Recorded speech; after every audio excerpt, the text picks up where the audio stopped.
സാമാന്യം വിവരവും വിദ്യാഭ്യാസവും ഉള്ളവരാണ് മലയാളികളെന്നാണ് പൊതുവെയുള്ള ധാരണ. എന്നാൽ വിശ്വാസത്തിൻ്റെയും അന്ധവിശ്വാസത്തിൻ്റെയും പേരിൽ ഏറ്റവും കൂടുതൽ കബളിപ്പിക്കപ്പെടുന്നത് നമ്മളാണല്ലേ.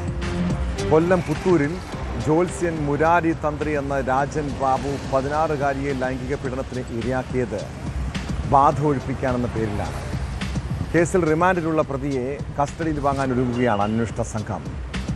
സംഭവ സമയത്ത് ജ്യോതിശാലയത്തിലുണ്ടായിരുന്നവരുടെ മൊഴികളും സാമ്പത്തിക ഇടപാടുകളും പരിശോധിച്ച് കേസിൻ്റെ കൂടുതൽ വശങ്ങൾ പുറത്തു കൊണ്ടുവരാനാണ് പോലീസ് ശ്രമിക്കുന്നത്. കുട്ടിയെ ജ്യോത്സ്യൻ ക്രൂരപീഡനത്തിന് ഇരയാക്കിയതായും അന്വേഷണത്തിൽ തെളിഞ്ഞു.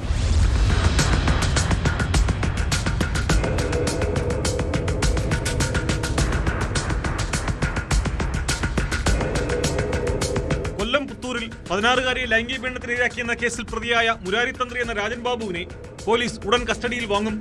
പ്രതി കരുതിക്കുട്ടിയുള്ള ലൈംഗിക അതിക്രമമാണ് നടത്തിയതെന്ന് അന്വേഷണ സംഘം വ്യക്തമാക്കുന്നു. സംഭവത്തിന്റെ പശ്ചാത്തലവും തെളിവുകളും വിശദമായി പരിശോധിച്ചു വരികയാണ്. സംഭവ സമയത്ത് ജ്യോതിശാലയത്തിലുണ്ടായിരുന്ന മുരാരിയുടെ ഭാര്യയുടെയും അമ്മയുടെയും മൊഴികൾ പോലീസ് രേഖപ്പെടുത്തും.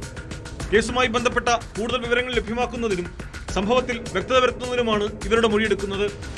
ഇതിനൊപ്പം പ്രതിയുടെ മുൻകാല പശ്ചാത്തലവും പ്രവർത്തനങ്ങളും അന്വേഷണ സംഘം പരിശോധിക്കുന്നുണ്ട്.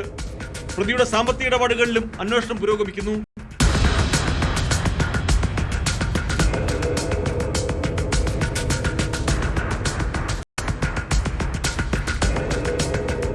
ആരാധ്യരുമായും വിശ്വാസികളുമായി നടത്തിയ സാമ്പത്തിക ഇടപാടുകൾ ഉൾപ്പെടെ വിവിധ വിവരങ്ങൾ പരിശോധിച്ചു വരികയാണ്.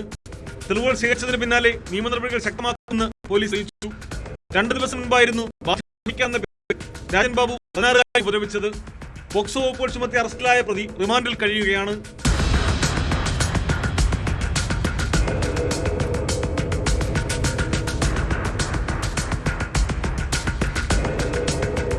ന്യൂസ് 18 കൊട്ടാരക്കര.